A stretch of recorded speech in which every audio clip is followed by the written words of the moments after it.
কাবা ঘর, কাবা শরীফ। ইসলাম ধর্মাবলম্বীদের কাছে পবিত্র গৃহ কাবা শরীফ। এই গৃহের দিকে মুখ করেই ইসলাম ধর্মাবলম্বীরা নামাজ বা সালাত আদায় করেন। এছাড়া হজ এবং উমরা পালনের সময় মুসলমানগণ কাবাকে ঘিরে তাওয়াফ করেন।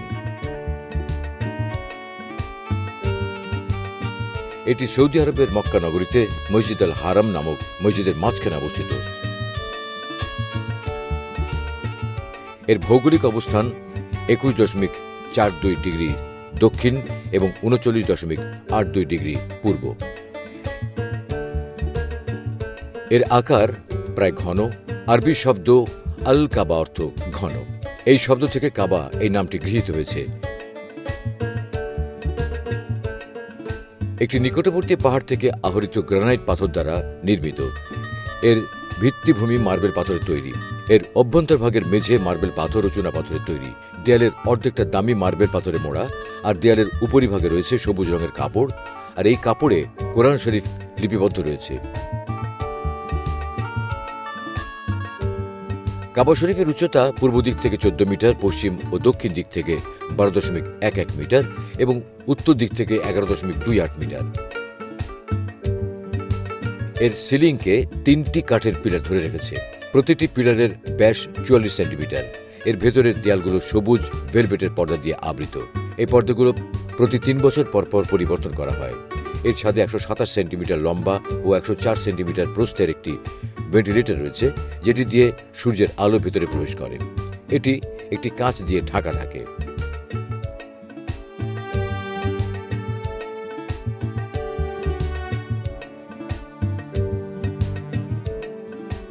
কাবাঘরের ভেতর প্রতি বছর দুবার ধোয়া হয়। একবার শাবান মাসের 15 তারিখ এবং অপর 12 মুহররম মাসের মাঝামাঝি সময়।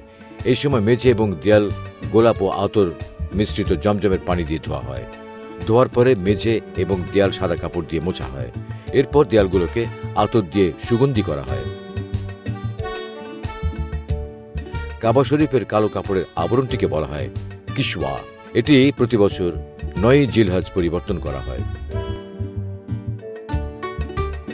কাবাঘরের দক্ষিণ পূর্ব কোণে তাওয়াফের জায়গা থেকে 1.5 মিটার উঁচুতে একটা কালো বর্ণের পাথর স্থাপিত আছে। একে বলা হয় হজরে আসওয়াদ।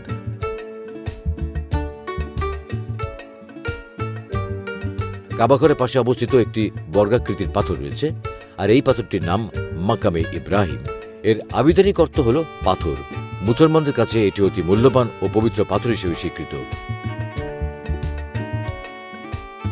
হজের সময় তাওয়াফ শুরুর স্থান হিসেবে এই পাথরটি নির্ধারিত চিহ্ন হিসেবে নির্দেশিত হয়। ইসলাম ধর্মাবলম্বীরা বিশ্বাস করেন যে কাবা শরীফের ঠিক উপরে ঊর্ধ্ব আকাশে বাইতুল মামুরে ফেরেশতারা অনেক আগে থেকে তাওয়াফ করে আসছিলেন। আল্লাহ তাআলা জমিনের ফেরেশতাদের বললেন, তোমরা বাইতুল মামুরের আদলে একটি ঘর নির্মাণ করো। তখন তারা কাবা শরীফ নির্মাণ করেন। অতঃপর আল্লাহ তাআলা তাদের কাবা গৃহ তাওয়াফ করার নির্দেশ দিলেন। হযরত আব্দুল্লাহ বিন আমর বিন আস রাদিয়াল্লাহু তাআলা আনহু বলেন, আল্লাহ তাআলা হযরত আদম ও হাওয়াকে পৃথিবীতে পাঠিয়ে বলেন, আমার জন্য একটা ঘর নির্মাণ করো। অতঃপর হযরত আদম আলাইহিস সালাম জিবরাইল আলাইহিস সালামের অঙ্কিত স্থানে খনন কাজ শুরু করে দেন, আর বিবি হাওয়া আলাইহিস সালাম সেই মাটি বহন করে নিয়ে যেতেন। এক পর্যায়ে সেখানে পানির দেখা মিলল। হঠাৎ কে যেন ডাক দিয়ে বলল, হে আদম, যথেষ্ট হয়েছে। তখন তারা এই ঘর নির্মাণ করেন। আল্লাহ তাআলা তাদের এই ঘর তাওয়াফ করার নির্দেশ দিলেন। বর্ণিত আছে হযরত আদম আলাইহিস সালাম 5টি পাহাড়ের পাথর দিয়ে কাবা গৃহ নির্মাণ করেছিলেন: জাবালে হেরা, জুদি, লুবনান, সিনাই ও জাইতুন।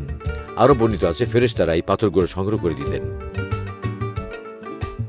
হযরত নূহ আলাইহিস সালামের যুগে মহাপ্লাবনে কাবা গৃহ ধ্বংস হয়ে যাওয়ার পর আল্লাহর আদেশে হযরত ইব্রাহিম আলাইহিস সালাম ও ইসমাঈল আলাইহিস সালাম কাবা গৃহ পুনর্নির্মাণ করেন। সূরা বাকারা আয়াত 127। ইসমাঈল আলাইহিস সালাম পাথর নিয়ে আসতেন এবং ইব্রাহিম আলাইহিস সালাম নির্মাণ কাজ সম্পন্ন করতেন। এক পর্যায়ে কাবার দেয়াল যখন উঁচু হয়ে গেল, তখন আল্লাহর কুদরতি লিফট পাথর মাকামে ইব্রাহিমের মাধ্যমে তিনি নির্মাণ কাজ সম্পন্ন করেন। তখন কাবার কোনো ছাদ নির্মাণ করা হয়নি। কাবার উচ্চতা ছিল 9 হাত, দৈর্ঘ্যে 30 হাত এবং প্রস্থে 22 হাত।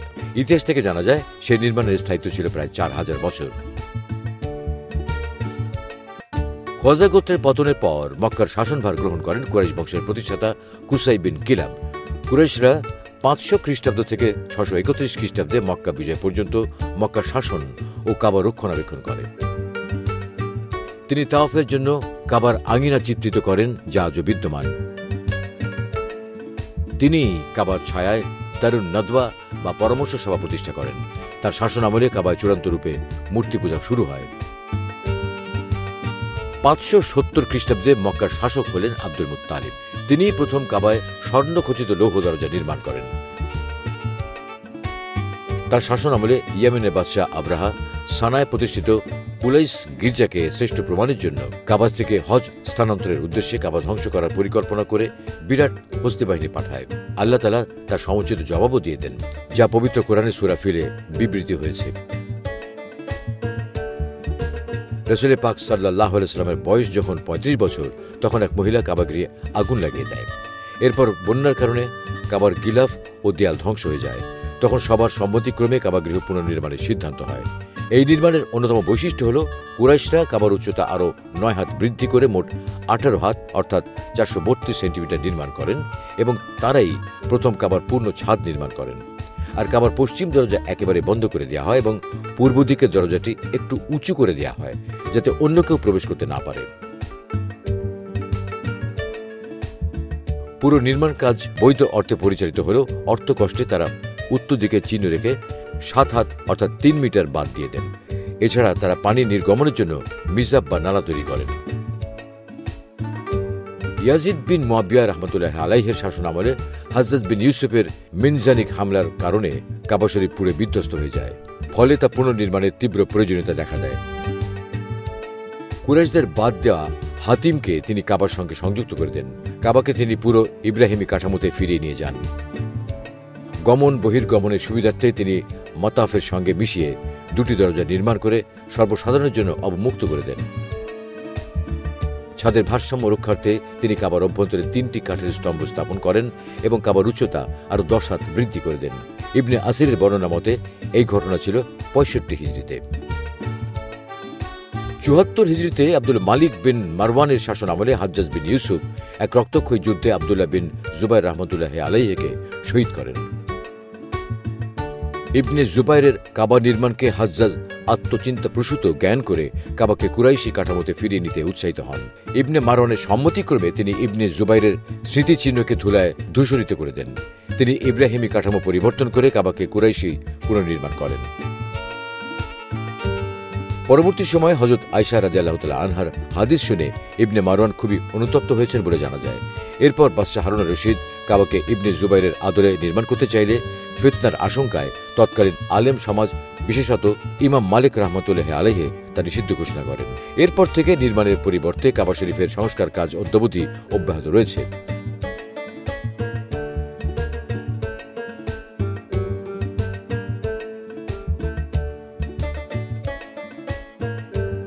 1416 হিজরিতে বাদশাহ ফাহাদ কাবার বাইরের দেয়াল সংস্কার করেন। 1417 হিজরিতে তিনি কাবাগৃহের ছাদ, খুঁটি, দেয়াল সহ সবকিছু সংস্কার করে নতুন ধাঁচে ঢেলে সাজান। তার এই নির্মাণ কাজকে কাবার সর্বশেষ নির্মাণ বা সর্বশেষ সংস্কার হিসেবে অভিহিত করা হয়। মহান আল্লাহ পাক আমাদের সকলের জীবনে একবার হলেও পবিত্র কাবা ঘরে নামাজ আদায় ও কাবাকে ঘিরে তাওয়াফ করার তৌফিক দান করুন। ওয়াখির দাওয়ানা আনিল হামদুলিল্লাহি রাব্বিল আলামিন। আসসালামু আলাইকুম ওয়া রাহমাতুল্লাহি ওয়া বারাকাতুহু।